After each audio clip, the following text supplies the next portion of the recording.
షూటింగ్కి రాగానే అతని క్యారెక్టర్ ఉందని తెలుసుకుని ఏంటి ఇంత రెవెన్యూతో డైరెక్ట్గా సీన్లు ఉంటాయి, అతను ఒక కీ క్యారెక్టర్ తెలియదు పాపం తను ఎక్స్పెక్ట్ చేయలే.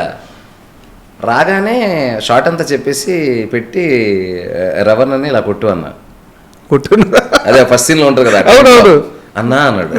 అంటే ఏంటో సార్ రవణ్ అని ఇలా ఫేస్ మీద ఇలా కొట్టినట్టుగా జస్ట్ ఇంతవరకు రావాలి, నేనేనా అన్నా అన్నాడు.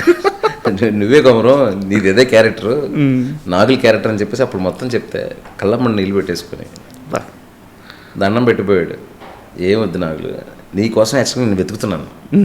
ఇన్స్టాలో నీ రీల్స్ చూసినప్పుడు ఈ ఫేస్ ఆ క్యారెక్టర్కి, ఆ ఈవిల్ క్యారెక్టర్కి, అజుఘోష్ కొడుకు అనే ఒక ఫీలింగ్కి ఈ ఫేస్ బాగుంటుందని నేను ఎప్పుడో చూశాను. నీకు నేను ఛాన్స్ ఇవ్వడం కాదు, నీకోసం నేను ఎత్తుక్కుంటున్నా సార్ అని చెప్పి అక్కడి నుంచి అతను he became so much emotional చేసినప్పుడు కసి మీద ఉన్నాడు. అలాంటి సార్ అంత పెద్ద క్యారెక్టర్ ఇచ్చారని నిజంగా దెబ్బలు తినేసేవాడు. మా రీల్ సతీష్ మాస్టర్ ఉన్నాడు, ఆయన మాస్టర్ రియలిస్టిక్గా ఉండాలంటే రియల్గా కొట్టేస్తుంటాడు. మాస్టర్ చచ్చిపోతాను మాస్టర్, ఎవరు రెస్పాన్సిబిలిటీ, కొంచెం చూసుకొని కొట్టేవాడి నేను చెప్తాను.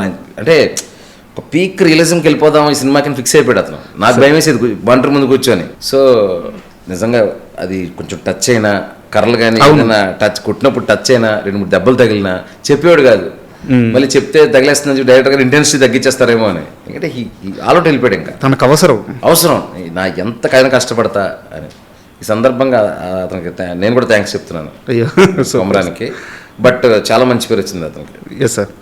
అండ్ చాలామంది ఇరుముడి చూసిన తర్వాత అంటే రామ్ చరణ్ గారి ఫ్యాన్స్ మీ సెన్సిబిలిటీకి, ఆయన ఆ యాక్టింగ్కి, సో రామ్ చరణ్ గారితో మీ మూవీ